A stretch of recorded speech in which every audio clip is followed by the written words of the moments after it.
Hello students, in this lecture we discuss exceptions to the law of demand and determinants of demand or demand functions. First is exceptions to the law of demand. There are some exceptions to the law of demand. जिस जगह ते जिहड़ा law of demand applicable नहीं हुंदा उसनूं किया जाता है exceptions to the law of demand. First point is article of distinctions or Veblen goods. ਜਿਹੜੀਆਂ ਲਗਜ਼ਰੀ ਗੁੱਡਸ ਹੁੰਦੀਆਂ ਲਾਈਕ ਜਵੈਲਰੀ ਹੋ ਗਈ ਆ original work of art by great artist gems ਹੋ ਗਏ ਡਾਇਮੰਡਸ ਹੋ ਗਿਆ ਕੋਸਟਲੀ ਕਾਰਪੇਟਸ ਹੁੰਦੀਆਂ ਉਹਨਾਂ ਸਭ ਨੂੰ ਅਸੀਂ ਬੋਲਦੇ ਹਾਂ ਆਰਟੀਕਲ ਆਫ ਡਿਸਟਿੰਕਸ਼ਨ ਔਰ ਵੈਬਲੈਂਡ ਗੁੱਡਸ। ਇਹਨਾਂ ਗੁੱਡਸ ਦੀ ਜਿਹੜੀ ਡਿਮਾਂਡ ਹੁੰਦੀ ਆ ਉਹ ਪ੍ਰਾਈਸ ਦੇ ਇਨਕਰੀਜ਼ ਹੋਣ ਦੇ ਨਾਲ ਉਹਨਾਂ ਦੀ ਡਿਮਾਂਡ ਵੀ ਇਨਕਰੀਜ਼ ਹੁੰਦੀ ਆ, ਇਸ ਲਈ ਇਹਨਾਂ ਦੀ ਜਿਹੜੀ ਡਿਮਾਂਡ ਕਰਵ ਆ ਪੋਜ਼ੀਟਿਵ ਸਲੋਪ ਹੁੰਦੀ ਆ ਅਤੇ ਇਸ ਕਰਕੇ ਇਹਨਾਂ ਗੁੱਡਸ ਦੇ ਉੱਪਰ ਲਾਅ ਆਫ ਡਿਮਾਂਡ ਐਪਲੀਕੇਬਲ ਨਹੀਂ ਹੁੰਦਾ। Second point is ignorance. ਬਹੁਤ ਟਾਈਮ ਹੁੰਦਾ ਕਿ ਜਿਹੜੇ ਕੰਜ਼ਿਊਮਰ ਆ ਆਪਣੀ ਇਗਨੋਰੈਂਸ ਦੇ ਕਾਰਨ ਉਹਨਾਂ ਨੂੰ ਲੱਗਦਾ ਕਿ ਕਿਸੇ ਗੁੱਡਸ ਦੀ ਜਿਹੜੀ ਪ੍ਰਾਈਸ ਆ ਅਗਰ ਪ੍ਰਾਈਸ ਘੱਟ ਆ ਤਾਂ ਕੁਆਲਿਟੀ ਵਾਈਜ਼ ਵੀ ਉਹਨਾਂ ਦੀ ਕੁਆਲਿਟੀ ਵੀ ਲੋਅ ਹੈਗੀ।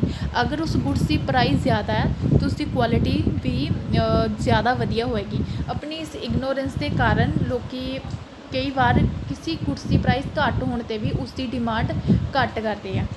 ਇਸ ਕਰਕੇ ਇਗਨੋਰੈਂਸ ਦੇ ਕਾਰਨ ਵੀ ਲੋਕਾਂ ਦੇ ਲਾਅ ਆਫ ਡਿਮਾਂਡ ਐਪਲੀਕੇਬਲ ਨਹੀਂ ਹੁੰਦਾ। Second point is third point is Giffen goods. Giffen goods are those inferior goods whose demand falls even when their price falls। Giffen goods ਉਹ ਗੁੱਡਸ ਹੁੰਦੀਆਂ ਸਰ ਰੋਬਰਟ ਗਿਫਨ ਦੇ ਨਾਮ ਉੱਤੇ ਇਸ ਦਾ ਨਾਮ ਗਿਫਨ goods ਰੱਖਿਆ ਗਿਆ ਸੀ।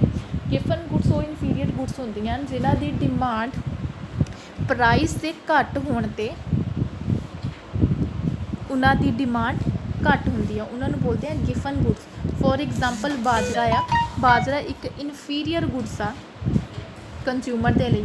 ਅਗਰ ਬਾਜਰਾ ਦੀ ਪ੍ਰਾਈਸ ਘੱਟ ਹੁੰਦੀ ਆ ਉਸ ਦੇ ਕਾਰਨ ਕੀ ਹੋਏਗਾ ਕਿ ਕੰਜ਼ਿਊਮਰ ਦੀ ਰੀਅਲ ਇਨਕਮ ਇਨਕਰੀਜ਼ ਕਰ ਜਾਏਗੀ। ਰੀਅਲ ਇਨਕਮ ਦੀ ਇਨਕਰੀਜ਼ ਹੋਣ ਕਾਰਨ ਕੰਜ਼ਿਊਮਰ ਕੀ ਕਰੇਗਾ ਵੀਟ ਦੀ ਜ਼ਿਆਦਾ ਡਿਮਾਂਡ ਕਰੇਗਾ ਅਤੇ ਜਿਹੜੀ ਬਾਜਰੇ ਦੀ ਡਿਮਾਂਡ ਆ ਉਸਨੂੰ ਘੱਟ ਕਰ ਦੇਗਾ। ਇਸ ਤਰ੍ਹਾਂ ਇਨਫੀਰੀਅਰ ਗੁੱਡਸ ਉਹ ਗੁੱਡਸ ਹੁੰਦੀਆਂ ਜਿਨ੍ਹਾਂ ਦੀ ਪ੍ਰਾਈਸ ਘੱਟ ਹੋਣ ਦੇ ਕਾਰਨ ਉਹਨਾਂ ਦੀ ਡਿਮਾਂਡ ਘੱਟ ਹੁੰਦੀ ਆ। ਗਿਫਨ ਗੁੱਡਸ ਉਹ ਹੁੰਦੀਆਂ, ਇਸ ਲਈ ਗਿਫਨ ਗੁੱਡਸ ਦੇ ਉੱਪਰ ਲਾਅ ਆਫ ਡਿਮਾਂਡ ਐਪਲੀਕੇਬਲ ਨਹੀਂ ਹੁੰਦਾ। Fourth point is expectations of rise ਔਰ fall in price in futures. ਕਈ ਵਾਰ ਲੋਕਾਂ ਨੂੰ ਇਹ ਐਕਸਪੈਕਟੇਸ਼ਨਸ ਹੁੰਦੀ ਆ ਕਿ ਫਿਊਚਰ ਦੇ ਵਿੱਚ ਜਿਹੜੀ ਗੁੱਡਸ ਦੀ ਡਿਮਾਂਡ ਆ ਗੁੱਡਸ ਦੀ ਜਿਹੜੀ ਪ੍ਰਾਈਜ਼ਸ ਆ ਉਹ ਚੇਂਜ ਹੋ ਜਾਣਗੀਆਂ। ਸਪੋਜ਼ ਜੇ ਲੋਕਾਂ ਨੂੰ ਲੱਗਦਾ ਕਿ ਕਿਸੇ ਗੁੱਡਸ ਦੀ ਪ੍ਰਾਈਸ ਫਿਊਚਰ ਦੇ ਵਿੱਚ ਬਹੁਤ ਜ਼ਿਆਦਾ ਵੱਧ ਜਾਏਗੀ ਅਤੇ ਉਹ ਕੀ ਕਰਨਗੇ ਪ੍ਰੈਜੈਂਟ ਦੇ ਵਿੱਚ ਭਾਵੇਂ ਉਸ ਗੁੱਡਸ ਦੀ ਪ੍ਰਾਈਸ ਪ੍ਰੈਜੈਂਟ ਦੇ ਵਿੱਚ ਵੀ ਬਹੁਤ ਜ਼ਿਆਦਾ ਪ੍ਰੈਜੈਂਟ ਵਿੱਚ ਉਸ ਗੁੱਡਸ ਦੀ ਡਿਮਾਂਡ ਬਹੁਤ ਜ਼ਿਆਦਾ ਵੱਧ ਜਾਏਗੀ। ਅਗਰ ਉਹਨਾਂ ਨੂੰ ਲੋਕਾਂ ਨੂੰ ਲੱਗਦਾ ਕਿ ਫਿਊਚਰ ਦੇ ਵਿੱਚ ਕਿਸੇ ਗੁੱਡਸ ਦੀ ਪ੍ਰਾਈਸ ਬਹੁਤ ਘੱਟ ਜਾਏਗੀ ਤਾਂ ਉਹ ਕੀ ਕਰਨਗੇ ਪ੍ਰੈਜੈਂਟ ਦੇ ਵਿੱਚ ਭਾਵੇਂ ਉਸਦੀ ਪ੍ਰਾਈਸ ਬਹੁਤ ਘੱਟ ਆ ਉਸਦੀ ਡਿਮਾਂਡ ਨੂੰ ਘੱਟ ਕਰ ਦੇਣਗੇ। ਇਸ ਤਰ੍ਹਾਂ ਕਈ ਵਾਰ ਲੋਕਾਂ ਦੀ ਐਕਸਪੈਕਟੇਸ਼ਨਸ ਦੇ ਕਾਰਨ ਲਾਅ ਆਫ ਡਿਮਾਂਡ ਐਪਲੀਕੇਬਲ ਨਹੀਂ ਹੁੰਦਾ ਉਸ ਜਗ੍ਹਾ 'ਤੇ। ਨੈਕਸਟ ਇਜ਼ ਡਿਟਰਮੀਨੈਂਟਸ ਆਫ ਡਿਮਾਂਡ ਔਰ ਡਿਮਾਂਡ ਫੰਕਸ਼ਨਸ। ਡਿਮਾਂਡ ਫੰਕਸ਼ਨਸ ਦੇ ਵਿੱਚ ਬਹੁਤ ਡਿਮਾਂਡ ਨੂੰ ਅਫੈਕਟ ਕਰਨ ਵਾਲੇ ਬਹੁਤ ਸਾਰੇ ਡਿਟਰਮੀਨੈਂਟਸ ਆ। First one is own price of the commodity ਦੀ ਆਪਣੀ ਪ੍ਰਾਈਸ ਉਸਦੀ ਡਿਮਾਂਡ ਨੂੰ ਅਫੈਕਟ ਕਰਦੀ ਹੈ। Price of related goods, income of the consumer, taste and preference of the consumer, expectations of price change of the commodity, size and composition of population, distribution of an income. The first point is own price of commodity. Ordinarily ਜਿਹੜੀ ਕਿਸੇ ਵੀ goods ਦੀ ਜਿਹੜੀ demand ਆ ਉਸ ਦੀ ਆਪਣੀ price ਦੇ ਨਾਲ ਜ਼ਿਆਦਾ effect ਪੈਂਦੀ ਆ, ਉਸ 'ਤੇ ਜ਼ਿਆਦਾ ਇਫੈਕਟ ਪੈਂਦਾ ਆ। ਜਦੋਂ ਬਾਕੀ ਸਾਰੀਆਂ ਥਿੰਗਸ ਕੌਨਸਟੈਂਟ ਰਹਿੰਦੀਆਂ ਗੁੱਡਸ ਦੀ ਪ੍ਰਾਈਸ ਆਪਣੀ ਪ੍ਰਾਈਸ ਇਨਕਰੀਜ਼ ਕਰਦੀ ਆ ਅਤੇ ਡਿਮਾਂਡ ਕੀ ਕਰ ਜਾਂਦੀ ਹੈ ਡਿਕਰੀਜ਼। ਅਗਰ ਪ੍ਰਾਈਸ ਡਿਕਰੀਜ਼ ਕਰਦੀ ਆ ਅਤੇ ਡਿਮਾਂਡ ਇਨਕਰੀਜ਼ ਕਰ ਜਾਂਦੀ ਆ। This inverse relationship between own price of the commodity and its demand is called law of demand. Law of demand ਵਿੱਚ ਅਸੀਂ ਗੁੱਡਸ ਦੀ ਆਪਣੀ ਪ੍ਰਾਈਸ ਅਤੇ ਉਸਦੀ ਡਿਮਾਂਡ ਦੇ ਰਿਲੇਸ਼ਨ ਨੂੰ ਸਟੱਡੀ ਕਰਦੇ ਹਾਂ। Next is price of related goods. ਕਿਸੇ ਵੀ ਕੋਮੋਡਿਟੀ ਦੀ ਜਿਹੜੀ ਡਿਮਾਂਡ ਆ ਉਹ ਸਿਰਫ ਉਸਦੀ ਆਪਣੀ ਪ੍ਰਾਈਸ 'ਤੇ ਹੀ ਨਹੀਂ ਸਗੋਂ ਰਿਲੇਟਡ ਗੁੱਡਸ ਦੀ ਪ੍ਰਾਈਸ 'ਤੇ ਵੀ ਇਫੈਕਟ ਕਰਦੀ ਹੈ। ਦੋ ਤਰ੍ਹਾਂ ਦੀਆਂ ਗੁੱਡਸ ਹੁੰਦੀਆਂ, first one is substitute goods and second one is complimentary goods. Substitute goods ਕਿਹੜੀਆਂ ਹੁੰਦੀਆਂ ਜਿਨ੍ਹਾਂ ਨੂੰ ਅਸੀਂ ਇੱਕ ਪਲੇਸ ਦੀ ਜਗ੍ਹਾ 'ਤੇ ਦੂਸਰੀ ਦੀ ਜਗ੍ਹਾ 'ਤੇ ਯੂਜ਼ ਕਰ ਸਕਦੇ ਹਾਂ। that means कि which can be substituted for each other। suppose tea and coffee आ, टी की जगह ते असी कॉफ़ी नूं यूज़ कर सकते हैं। अगर टी की प्राइस इनक्रीज़ कर जाती आ तो लोग की करेंगे, टी की जगह ते कॉफ़ी नूं प्रैफर करेंगे। इसलिए टी की जो प्राइस बढ़ेगी तो कॉफ़ी की डिमांड बढ़ जाएगी, क्योंकि लोग टी नूं छड्ड के कॉफ़ी पीना स्टार्ट कर देंगे क्योंकि उसकी प्राइसिस घट आ। Next is complementary goods. Complementary goods किहड़ियां हुंदियां जिन्हां दी जिहड़ी डिमांड आ एक दूसरे नूं कंप्लीट करदी आ। Complementary goods are those goods which complete the demand for each other. Suppose car and petrol आ, पेन एंड इंक आ। देयर इज़ एन इनवर्स और negative relationship between the demand for first good and price of the second. Suppose कि जो pan की price increase करती आ तो उस नाल की होएगा, जी पैन की डिमांड आ वो डिक्रीज़ कर जाएगी। जो पैन की डिमांड डिक्रीज़ करेगी तो ऑटोमैटिकली इंक की जी डिमांड आ वो भी डिक्रीज़ कर जाएगी। इस तरह एक गुड्स की प्राइस विच चेंज होने दे नाल दूसरी गुड्स की डिमांड उत्ते इफैक्ट पैंदा है। Next is income of the consumer. Consumer की इनकम का भी डिमांड के उपर इफैक्ट पैंदा है। नॉर्मली अगर कंज्यूमर की इनकम ज़्यादा होएगी तो डिमांड ज़्यादा करेगा गुड्स की, अगर इनकम घट होएगी तो डिमांड घट करेगा। गुड्स तीन तरह की गुड्स होंदियां। First one is normal goods, inferior goods and necessary goods. हर एक गुड्स की डिमांड इनकम के अकॉर्डिंग डिफरेंट होएगी। अगर नॉर्मल गुड्स आ, जो इनकम कंज्यूमर की इनकम ज़्यादा होएगी तो नॉर्मल गुड्स की डिमांड भी ज़्यादा होएगी। दैट मीनस कि नॉर्मल गुड्स तो इनकम का पॉजिटिव रिलेशन आ कि इनकम ज़्यादा, नॉर्मल गुड्स की डिमांड भी ज़्यादा, इनकम का नॉर्मल गुड्स की डिमांड भी घट। Second is inferior goods. Inferior goods are those goods that demand for which tends to decline following a rise in consumers income. Inferior goods वो होंदियां जिन्हां दा इनकम दे नाल नैगेटिव रिलेशन होंदा है। दैट मीनस कि जो कंज्यूमर की इनकम इनक्रीज़ करती आ तो उस टाइम इनफीरियर गुड्स की डिमांड डिक्रीज़ करेगी, जो इनकम डिक्रीज़ करती है इनफीरियर गुड्स की डिमांड इनक्रीज़ करेगी। Next is necessaries of life and inexpensive goods. Necessaries of life हो गया लाइक सॉल्ट, माचिस बॉक्स, जिन्होंने सानू डेली रूटीन लाइफ के जी चीज़ां सानू जरूरत पैंदी आ उन्होंने नसैसरी गुड्स कहा जाता है। इन्होंने गुड्स की डिमांड उत्ते इनकम का ज़्यादा इफैक्ट नहीं पैंदा। अगर इनकम इनक्रीज़ करती इन्हों के जस्ट स्लाइटली चेंज आता है। Next is taste and preference. किसी गुड्स की डिमांड ते किसी भी इंडिविजुअल के टेस्ट ते प्रैफरेंस का भी बहुत ज़्यादा इफैक्ट पैंदा है। फैशन का, हैबिट का, कस्टम्स का, एडवरटाइजमेंट हो गया, चेंज इन फैशन, ये सब चीज़ां किसी भी डिमांड को बहुत ज़्यादा अफैक्ट करदियां हैं। सपोज अगर अदर थिंग्स बीइंग इक्वल कि बाकी सारिया चीज़ां अगर कॉन्सटेंट रहिंदियां, अगर कंज्यूमर की प्रैफरेंस या फैशन किसी चीज़ के प्रति ज़्यादा आ तो उस चीज़ की डिमांड ज़्यादा होगी कस्टमर की, अगर घट आ तो उस चीज़ की डिमांड भी घट होएगी। Next is एक्सपैक्टेशनस।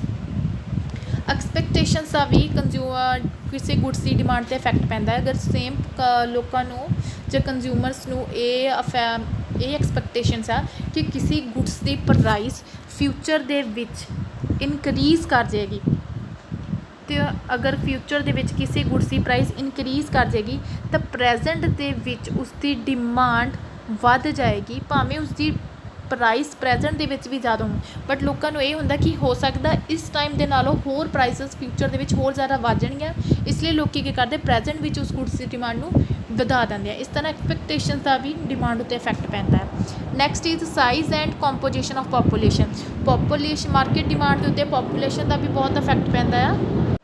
अगर पॉपूलेशन ज़्यादा है ऑटोमैटिकली डिमांड भी ज़्यादा होएगी, अगर पॉपूलेशन घट आ तो डिमांड भी घट होएगी। ਕੰਪੋਜੀਸ਼ਨ ਆਫ ਪੋਪੂਲੇਸ਼ਨ ਦਾ ਇਫੈਕਟ ਵੀ ਡਿਮਾਂਡ 'ਤੇ ਪੈਂਦਾ। ਅਗਰ ਪੋਪੂਲੇਸ਼ਨ ਦੇ ਵਿੱਚ ਨੰਬਰ ਆਫ ਫੀਮੇਲਸ ਜ਼ਿਆਦਾ ਹੈ that means then females goods ਦੀ ਡਿਮਾਂਡ ਜ਼ਿਆਦਾ ਹੋਏਗੀ। ਅਗਰ ਨੰਬਰ ਆਫ ਮੇਲਸ ਜ਼ਿਆਦਾ ਤਾਂ ਮੇਲਸ ਗੁੱਡਸ ਦੀ ਡਿਮਾਂਡ ਜ਼ਿਆਦਾ ਹੋਏਗੀ।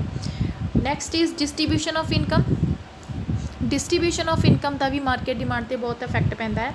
ਅਗਰ ਇਨਕਮ ਦਾ ਜਿਹੜਾ ਡਿਸਟਰੀਬਿਊਸ਼ਨ ਆ ਉਹ ਅਨਈਕੁਅਲ ਹੋਏਗਾ ਅਤੇ ਉਸਦੇ ਕਾਰਨ ਕੀ ਹੋਏਗਾ, ਜਿਹੜੀ ਜ਼ਿਆਦਾ ਡਿਮਾਂਡ ਹੋਏਗੀ ਅਨਈਕੁਅਲ ਮੀਨਸ ਕਿ ਜਿਹੜੇ ਰਿਚ ਪਰਸਨ ਜ਼ਿਆਦਾ ਉਹਨਾਂ ਕੋਲ ਇਨਕਮ ਜ਼ਿਆਦਾ, ਪੂਅਰ ਪਰਸਨ ਕੋਲ ਇਨਕਮ ਘੱਟ ਆ, ਦੈਨ ਉਸ ਟਾਈਮ ਕੀ ਹੋਏਗਾ, ਜਿਹੜੀ ਲਗਜ਼ਰੀਜ਼ ਗੁੱਡਸ ਆ, ਜਿਹੜੇ ਰਿਚ ਪਰਸਨ ਉਹ ਲਗਜ਼ਰੀ ਗੁੱਡਸ ਨੂੰ ਜ਼ਿਆਦਾ ਪ੍ਰੈਫਰ ਕਰਨਗੇ demand, like LED, automatic washing machines ਹੋ ਗਿਆ, AC ਹੋ ਗਏ, ਵੈਬ ਕੈਮਰੇਸ ਹੋ ਗਏ, ਇਹਨਾਂ ਸਾਰੀ ਗੁੱਡਸ ਦੀ ਡਿਮਾਂਡ ਜ਼ਿਆਦਾ ਹੋਏਗੀ। ਬਟ ਅਗਰ ਇਨਕਮ ਦੀ ਜਿਹੜੀ ਡਿਸਟਰੀਬਿਊਸ਼ਨ ਆ ਇਕੁਅਲੀ ਹੋਏਗੀ, ਹਰ ਇੱਕ ਦੀ ਮੇਰੀ ਇਨਕਮ ਇੱਕ ਕੌਂਸਟੈਂਟ ਇਕੁਅਲੀ ਹੋਏਗੀ, ਦੈਨ ਉਸ ਟਾਈਮ ਜਿਹੜੀ ਡਿਮਾਂਡ ਹੋਏਗੀ necessary goods and comforts goods ਦੀ ਜ਼ਿਆਦਾ ਹੋਏਗੀ, ਲਗਜ਼ਰੀ ਗੁੱਡਸ ਹੀ ਨਹੀਂ। Next is change in quantity demanded and change in demand, ਔਰ ਇਸ ਨੂੰ ਬੋਲਦੇ ਆ movement along a demand curve and shift in demand curve. Change in quantity demanded means ਕਿ ਜਦੋਂ ਡਿਮਾਂਡ ਦੇ ਵਿੱਚ ਇਨਕਰੀਜ਼ ਅਤੇ ਡਿਕਰੀਜ਼ ਆਉਂਦਾ ਆ, ਉਸਦੀ ਆਪਣੀ ਪ੍ਰਾਈਸ ਦੇ ਵਿੱਚ ਚੇਂਜ ਆਉਣ ਦੇ ਕਾਰਨ, ਜਦੋਂ ਦੂਸਰੀਆਂ ਸਾਰੀਆਂ ਚੀਜ਼ਾਂ ਕੌਂਸਟੈਂਟ ਰਹਿੰਦੀਆਂ, ਕਿਸੇ ਗੁੱਡਸ ਦੀ ਆਪਣੀ ਪ੍ਰਾਈਸ ਵਿੱਚ ਚੇਂਜ ਆਉਣ ਦੇ ਕਾਰਨ ਉਸਦੀ ਡਿਮਾਂਡ ਇਨਕਰੀਜ਼ ਜਾਂ ਡਿਕਰੀਜ਼ ਕਰਦੀ ਆ, ਉਸਨੂੰ ਕਹਿੰਦੇ ਆ change in quantity demanded. Change in demand ਹੁੰਦਾ ਹੈ ਕਿ ਜਦੋਂ ਗੁੱਡਸ ਦੀ ਆਪਣੀ ਪ੍ਰਾਈਸ ਵਿੱਚ ਚੇਂਜ ਨਹੀਂ ਆਉਂਦਾ, ਉਹ ਕੌਂਸਟੈਂਟ ਰਹਿੰਦੀ ਆ, ਦੂਸਰੀ ਥਿੰਗਸ ਲਾਈਕ ਇਨਕਮ ਵਿੱਚ ਹੋ ਸਕਦਾ, ਇਨਕਮ 'ਚ ਚੇਂਜ ਆ ਗਿਆ, ਫੈਸ਼ਨ 'ਚ ਚੇਂਜ ਆ ਗਿਆ, ਦੂਸਰੀ ਸਾਰੀਆਂ ਚੀਜ਼ਾਂ ਵਿੱਚ ਚੇਂਜ ਆਉਣ ਦੇ ਕਾਰਨ ਗੁੱਡਸ ਦੀ ਡਿਮਾਂਡ ਵਿੱਚ ਚੇਂਜ ਆਉਂਦਾ ਹੈ, ਉਸਨੂੰ ਬੋਲਦੇ ਆ change in demand. Movement along a demand curve ਔਰ change in quantity demanded same ਉਹੀ ਆ ਕਿ ਗੁੱਡਸ ਦੀ ਆਪਣੀ ਪ੍ਰਾਈਸ ਵਿੱਚ ਚੇਂਜ ਆਉਣ ਦੇ ਕਾਰਨ ਜਦੋਂ ਡਿਮਾਂਡ ਵਿੱਚ ਚੇਂਜ ਆਉਂਦਾ ਆ, ਉਸਨੂੰ ਕਹਿੰਦੇ ਆ, ਅਗਰ ਪ੍ਰਾਈਸ ਡਿਕਰੀਜ਼ ਕਰ ਜਾਂਦੀ ਆ ਅਤੇ ਡਿਮਾਂਡ ਵੱਧ ਜਾਂਦੀ, ਉਸਨੂੰ ਬੋਲਦੇ ਆ ਐਕਸਟੈਂਸ਼ਨ ਆਫ ਡਿਮਾਂਡ। ਅਗਰ ਪ੍ਰਾਈਸ ਇਨਕਰੀਜ਼ ਕਰ ਜਾਂਦੀ ਹੈ ਅਤੇ ਡਿਮਾਂਡ ਘੱਟ ਜਾਂਦੀ ਹੈ, ਉਸਨੂੰ ਬੋਲਦੇ ਆ contraction of demand. Next is shift in demand curve ਔਰ ਚੇਂਜ ਇਨ ਡਿਮਾਂਡ। ਜਦੋਂ ਪ੍ਰਾਈਸ ਕੌਂਸਟੈਂਟ ਰਹਿੰਦੀ ਹੈ ਅਤੇ ਦੂਸਰੇ ਡਿਟਰਮੀਨੈਂਟਸ ਦੇ ਕਾਰਨ, ਦੂਸਰੇ ਫੈਕਟਰਸ ਦੇ ਕਾਰਨ ਡਿਮਾਂਡ ਵਿੱਚ ਚੇਂਜ ਆਉਂਦੀ ਹੈ, ਉਸਨੂੰ ਕਹਿੰਦੇ ਆ ਚੇਂਜ ਇਨ ਡਿਮਾਂਡ। ਅਗਰ ਦੂਸਰਾ ਪ੍ਰਾਈਸ ਕੌਂਸਟੈਂਟ ਰਹਿੰਦੀ ਆ, ਅਗਰ ਕੰਜ਼ਿਊਮਰ ਦੀ ਇਨਕਮ ਵੱਧ ਜਾਂਦੀ ਹੈ ਅਤੇ ਡਿਮਾਂਡ ਵੀ ਵੱਧ ਜਾਏਗੀ, ਉਸਨੂੰ ਬੋਲਦੇ ਆ ਇਨਕਰੀਜ਼ ਇਨ ਡਿਮਾਂਡ। ਅਗਰ ਕੰਜ਼ਿਊਮਰ ਦੀ ਇਨਕਮ ਘੱਟ ਗਈ ਜਾਂ ਸਾਈਜ਼ ਆਫ ਪੋਪੂਲੇਸ਼ਨ ਘੱਟ ਗਿਆ ਤਾਂ ਉਸ ਦੇ ਕਾਰਨ ਜਿਹੜੀ ਡਿਮਾਂਡ ਵਿੱਚ ਕਮੀ ਆਉਂਦੀ, ਉਸਨੂੰ ਬੋਲਦੇ ਆ decrease in demand. First point is extension and contraction of demand और change in quantity demanded. Change in quantity demanded which change आता, ਜਾਂ ਤਾਂ एक्सटेंशन होंदी है डिमांड विच ਜਾਂ कंट्रैक्शन होंदी है। First point is extension of demand. ਜਦੋਂ ਗੁੱਡਸ ਦੀ ਆਪਣੀ ਪ੍ਰਾਈਸ ਦੇ ਵਿੱਚ ਡਿਕਰੀਜ਼ ਆਉਣ ਦੇ ਕਾਰਨ ਉਸਦੀ ਡਿਮਾਂਡ ਵੱਧ ਜਾਂਦੀ ਆ, ਉਸਨੂੰ ਬੋਲਦੇ ਆ ਐਕਸਟੈਂਸ਼ਨ ਆਫ ਡਿਮਾਂਡ। ਜਦੋਂ ਪ੍ਰਾਈਸ 5 ਸੀ ਡਿਮਾਂਡ 1 ਸੀ, ਪ੍ਰਾਈਸ 1 ਸੀ ਡਿਮਾਂਡ ਵੱਧ ਕੇ 5 ਹੋ ਗਈ, ਦੈਟ ਮੀਨਸ ਡਿਮਾਂਡ ਇਨਕਰੀਜ਼ ਹੋ ਗਈ, that is extension of demand. Contraction of demand, ਜਦੋਂ ਗੁੱਡਸ ਦੀ ਪ੍ਰਾਈਸ ਦੇ ਇਨਕਰੀਜ਼ ਹੋਣ ਦੇ ਨਾਲ ਉਸਦੀ ਡਿਮਾਂਡ ਘੱਟ ਜਾਂਦੀ ਹੈ, ਉਸਨੂੰ ਬੋਲਦੇ ਆ ਕੰਟਰੈਕਸ਼ਨ ਆਫ ਡਿਮਾਂਡ। ਜਦੋਂ ਪ੍ਰਾਈਸ 1 ਸੀ ਡਿਮਾਂਡ 5 ਸੀ, ਜਦੋਂ ਪ੍ਰਾਈਸ ਵੱਧ ਕੇ 5 ਹੋ ਗਈ ਡਿਮਾਂਡ 1 ਹੋ ਗਈ, ਦੈਟ ਮੀਨਸ ਕਿ ਡਿਮਾਂਡ ਘੱਟ ਗਈ, that is known as contraction of demand. Next is increase and decrease in demand ਔਰ ਚੇਂਜ ਇਨ ਡਿਮਾਂਡ। ਇਨਕਰੀਜ਼ ਅਤੇ ਡਿਕਰੀਜ਼ ਕਦੋਂ ਆਉਂਦਾ, ਜਦੋਂ ਗੁੱਡਸ ਦੀ ਆਪਣੀ ਪ੍ਰਾਈਸ ਕੌਂਸਟੈਂਟ ਰਹਿੰਦੀ ਆ, ਦੂਸਰੇ ਫੈਕਟਰਸ ਲਾਈਕ ਇਨਕਮ 'ਚ ਚੇਂਜ ਹੋ ਗਿਆ, ਫੈਸ਼ਨ 'ਚ ਚੇਂਜ ਹੋ ਗਿਆ, ਸਾਈਜ਼ ਆਫ ਪੋਪੂਲੇਸ਼ਨ ਵਿੱਚ ਚੇਂਜ ਹੋਣ ਦੇ ਕਾਰਨ ਗੁੱਡਸ ਦੀ ਡਿਮਾਂਡ ਵਿੱਚ ਚੇਂਜ ਆਉਂਦਾ ਆ, ਉਸਨੂੰ ਕਹਿੰਦੇ ਆ change in demand. First is increase in demand.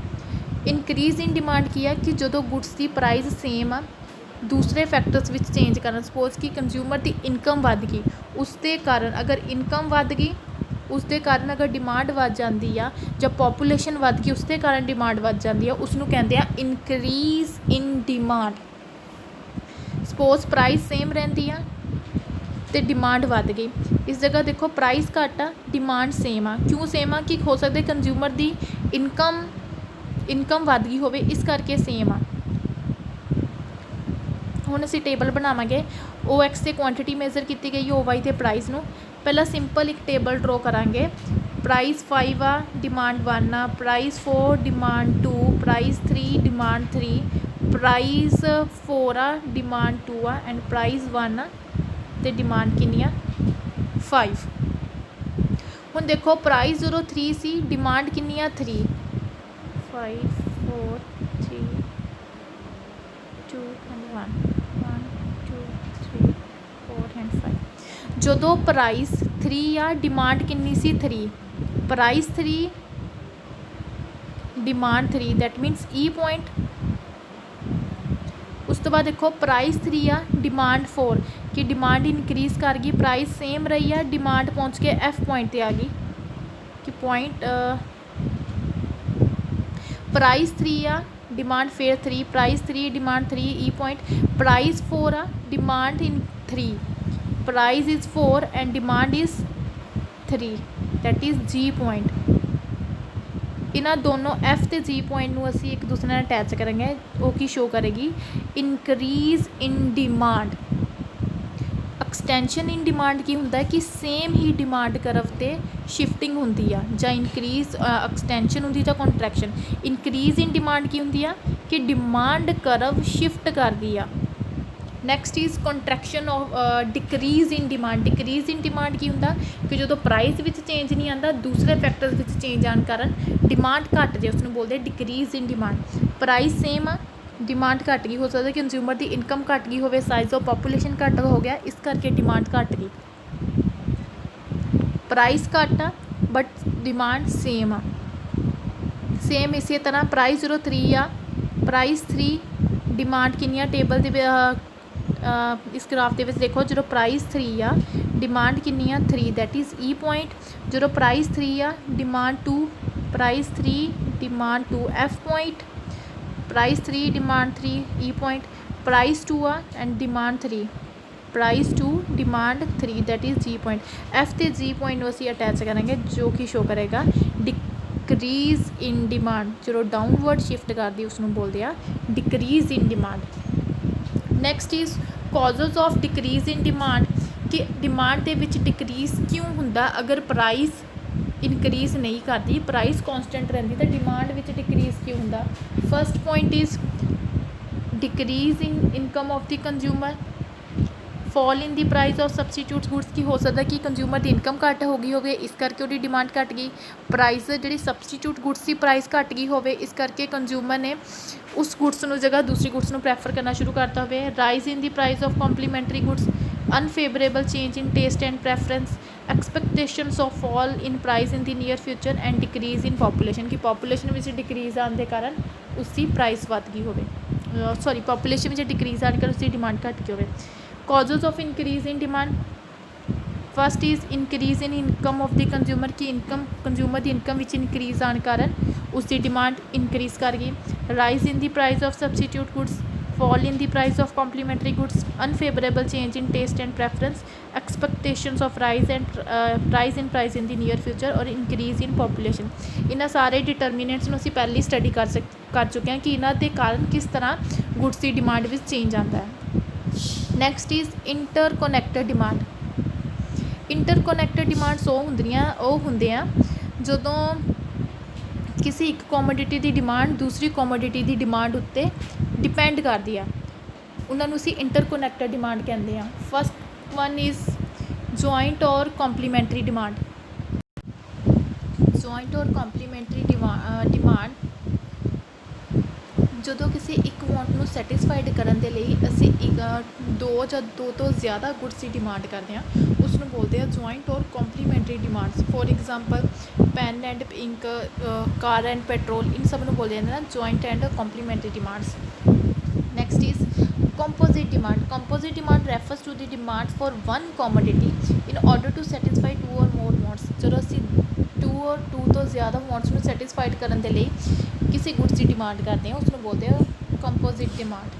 For example milk ਹੋ ਗਿਆ, ਮਿਲਕ ਦੀ ਅਸੀਂ ਡਿਮਾਂਡ ਕਰਦੇ ਹਾਂ ਫॉर ਡਰਿੰਕਿੰਗ ਲਈ, for making a curd, for making a cheese, ਇਸ ਨੂੰ ਬੋਲਦੇ ਆ composite demand. Next is direct and derive demand.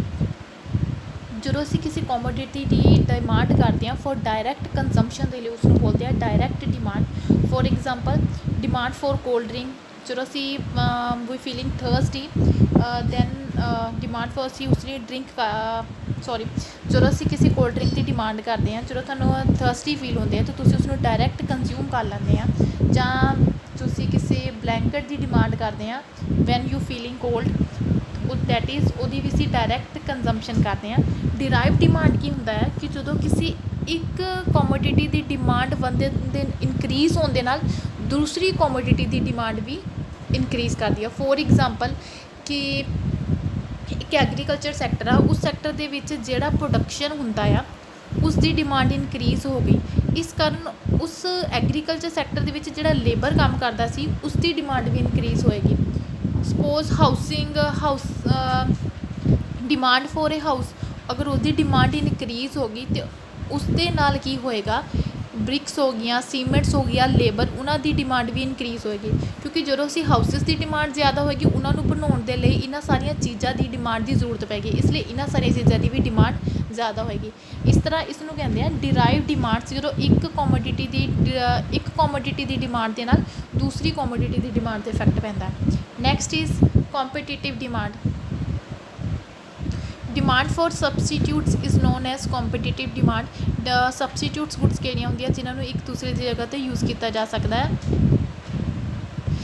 ਜਦੋਂ ਇੱਕ ਗੁੱਡਸ ਦੀ ਡਿਮਾਂਡ ਵਿੱਚ ਇਨਕਰੀਜ਼ ਹੁੰਦਾ ਹੈ ਦੈਟ ਵਿੱਚ ਫਿਰ ਦੂਸਰੀ ਗੁੱਡਸ ਦੀ ਡਿਮਾਂਡ ਵਿੱਚ ਡਿਕਰੀਜ਼ ਹੋ ਜਾਂਦਾ। ਸਪੋਜ਼ ਅਗਰ ਟੀ ਦੀ ਪ੍ਰਾਈਸ ਵਿੱਚ ਇਨਕਰੀਜ਼ ਹੁੰਦਾ ਆ ਤਾਂ ਕੌਫੀ ਦੀ ਡਿਮਾਂਡ ਇਨਕਰੀਜ਼ ਕਰ ਜਾਏਗੀ ਅਤੇ ਟੀ ਦੀ ਡਿਮਾਂਡ ਡਿਕਰੀਜ਼ ਕਰ ਜਾਏਗੀ, ਉਸਨੂੰ ਬੋਲਦੇ ਆ ਕੰਪੀਟੀਟਿਵ ਡਿਮਾਂਡ।